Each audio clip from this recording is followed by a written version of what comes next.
Hello and welcome back to Homebrew. Today we'll be recapping our Session 6 of the Call of the Hunger campaign, as well as preparing for our Session 7. Now, in our last session, our players had a variety of combat mixed in with some social interactions, both with the Timbermen and then eventually leading them to the Bracken Bastion.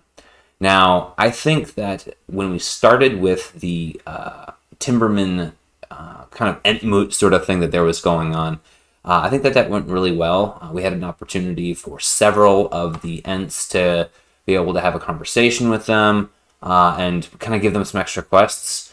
So I think that kind of facilitated itself nicely.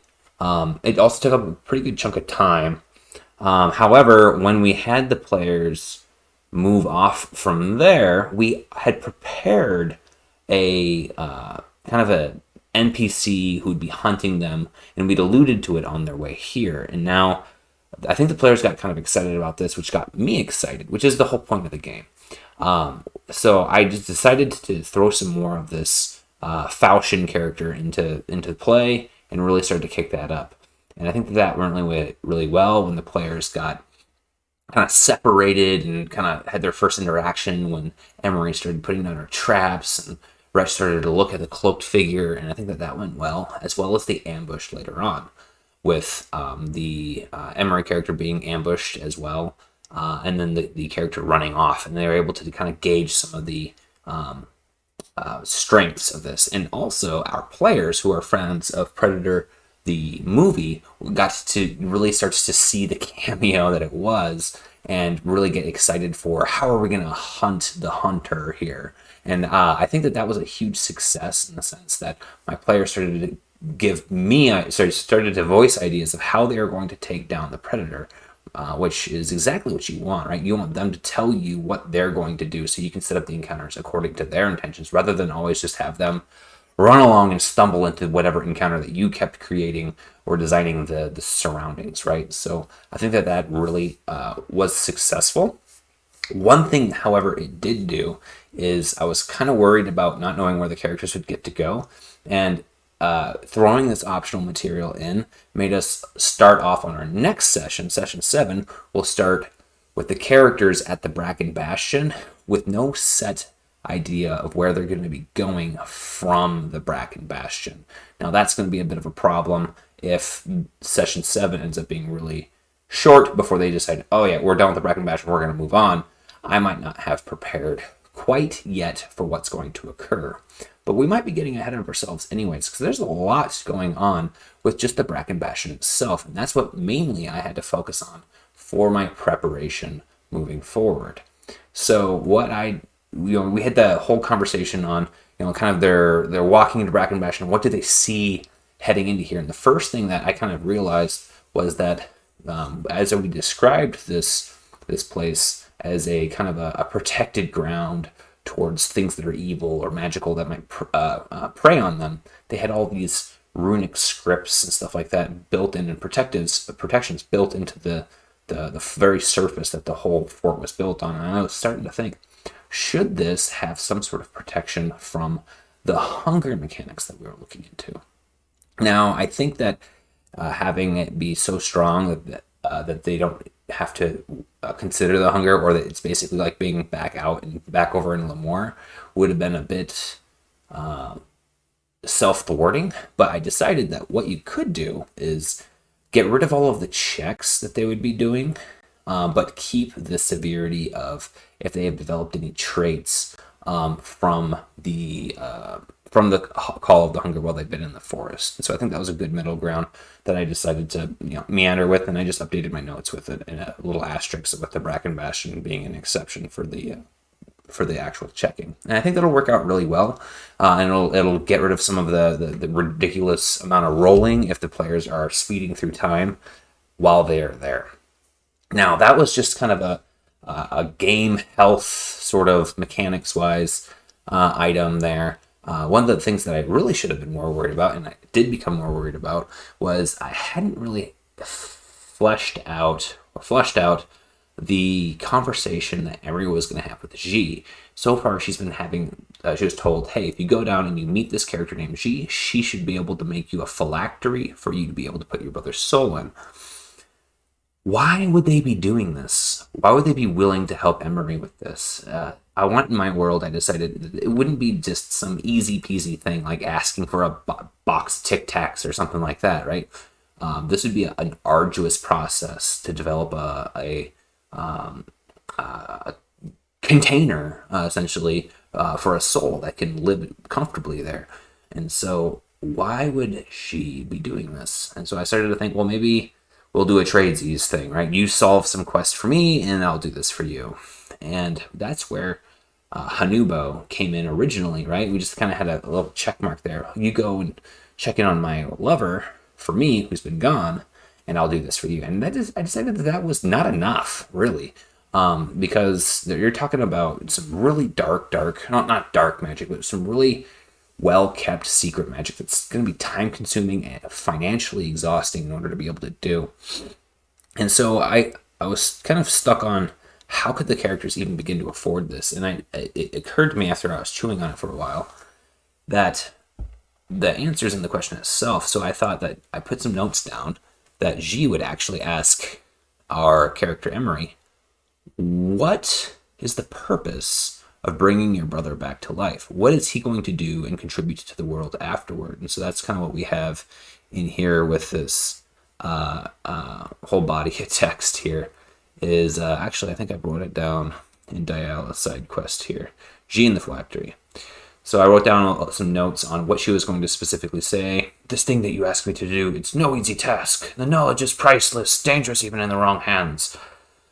Archek sent you to me, though, and he was my buddy, right? And for his dying intent only, am I willing to consider this for you? So the price is partially paid with the death of Archek, and it's kind of his last wishes that are going to help pay for this. But if I help you preserve this life, how will that better the world? Through the designs of the Undertaker or of Eve. So we basically said, hey, tell me why I should save your brother for you, right? Additionally, there's a whole bunch of resources that I'm going to need in order for you to be able to, do this. Go get them, bring them back to me. We put in basically that you need to get the best uncut gem you've ever gotten your hands on. Bring that to me. So now we've got a value assessment. Like, do you want to shortchange the process, and that might affect your brother in some way, or do you want to speed up the process by doing a shortchange session? Anyway, so there's a value judgment that the player is going to have to make, and we know that time isn't of the essence once they start to agree with G on this, because they've already made the agreement with Diala to be possessed by their brother. Once they complete satisfying what Diala wants, they can just hold on to their brother as a possession until they get this phylactery figured out. It also gives them another reason to go back to Lemoore and start dealing with the dwarves to get these gems that they need. And so I think that is a good place to pin it. And then lastly, because we made all that Hanubo content, I started thinking about, can we still use it? And what do we want to get out of it? And so I put in here, hey, bring me your answer when you have brought me your stone. In the meantime, go find my lover. He hasn't come back. He's stubborn and prideful. Don't let him know that I'm asking you to come and ferret him out. And this is the direction he went. So now our players have a reason to go and still deal with Hanubo. And I started to think, well, what do I want from that? And I wanted to tip the characters off that the hunger is a very real issue and start kicking that up a notch. I wanted to have a sighting of Cinder so they can start linking the call of the hunger with Cinder and his recent location, right? So Cinder's recently been in here.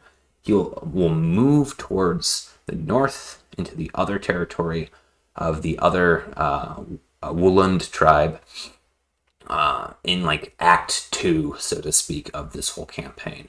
And so now the characters can have more of a sense of what the trail is, and that they have to go further into Sillin and Vaven tribe land in order to be able to, Sillin and Flame tribe land in order to be able to ferret out more in this particular case, right? So that about sums up what we need for the G and the phylactery in all of that conversation.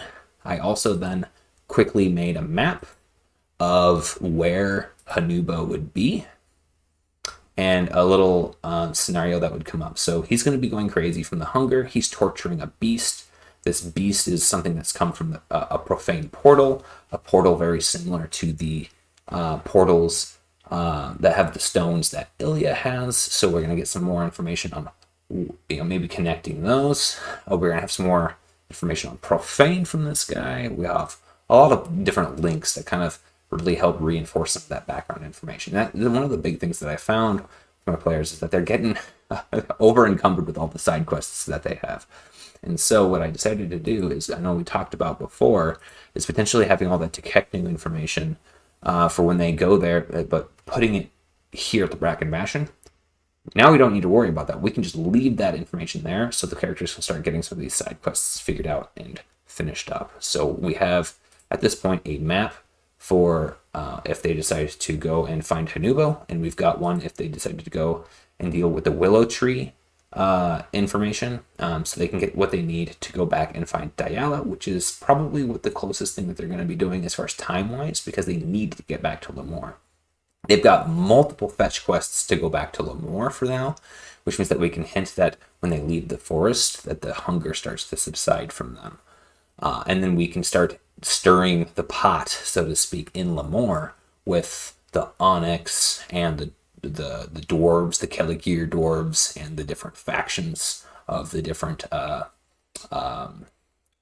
companies that run Lemoore. And kind of drag up that Wretch is still in trouble with the local law enforcement as well, and make that a bit of a deal for him too. Also, a little bit more prep that we did, which we won't really need for the next for the next session. I reminded Wretch that one of the Timbermen name dropped knowing his surname of his tribe, and the player didn't tune in on that until after I mentioned it after the session. I was like, hey, he name dropped your tribe, right? He goes, oh man, I didn't even realize that. So now he's going to be more interested in that.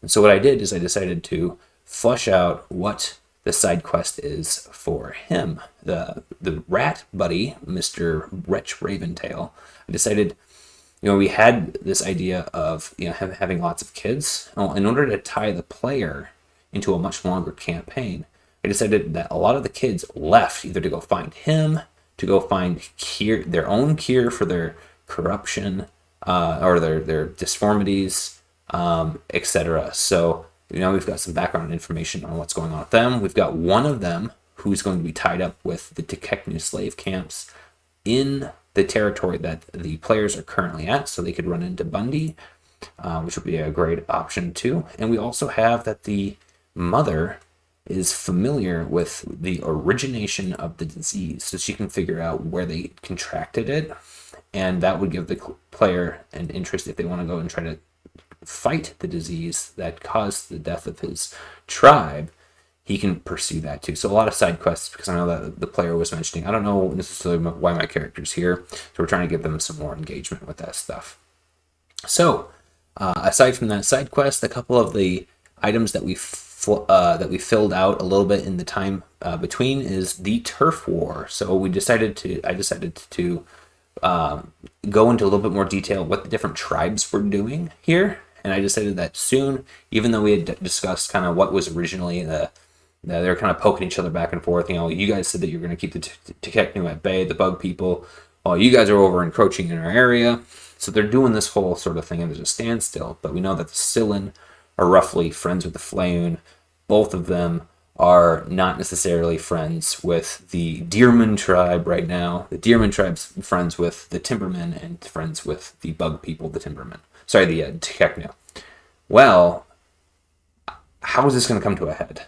Well, if the characters don't intervene, the head of the Deerman tribe is going to unite everyone in his area, and then they're going to put up knuckles and say, come and fight us, to the other, the Wooland groups, right?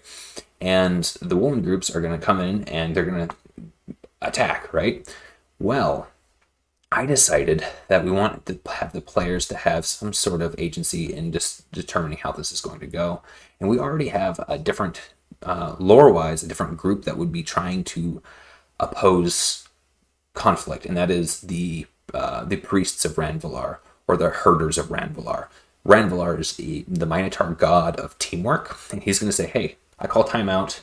Let's get the leaders together, and let's decide who is going to lead the rest of the group, right, wrong, or indifferent, and we're all going to pull in the same direction." And so they're going to have a trial phase where they're all going to. There's basically going to be some different trials the leaders have to do. Whichever leader wins, everyone follows him, regardless of their contention, because that way teamwork runs for everyone, right? So that'll be another option for our players to get invested. And then I also decided that this would be a great time to start coming up with more of what's going on in the Sylvan lands and the Flayn lands. I decided that the Sylvans are going to have a really bad character who basically is someone who was kind of a middle rank guy who, once the hunger started flaring up, got really nasty. He, through schemes, became dispatched the leader of the tribe and became the new leader of the tribe, and then basically is now going to be at the trials of Ranvelar, and he's going to do some extra schemes. The players now have someone to kind of root against, someone who's very pro conflict, and if the players choose to intervene, the guy will lose, and if he loses, then he's going to do an act of like a war crime, and he's going to attack the trial contestants, and he's going to basically beat up all of the other leaders, and he's going to beat up the priests, the herders. At which point now it's going to be like everyone is upset with the Sylvan for that going on. So now we got kind of like an act 2 for what's going on with the turf war.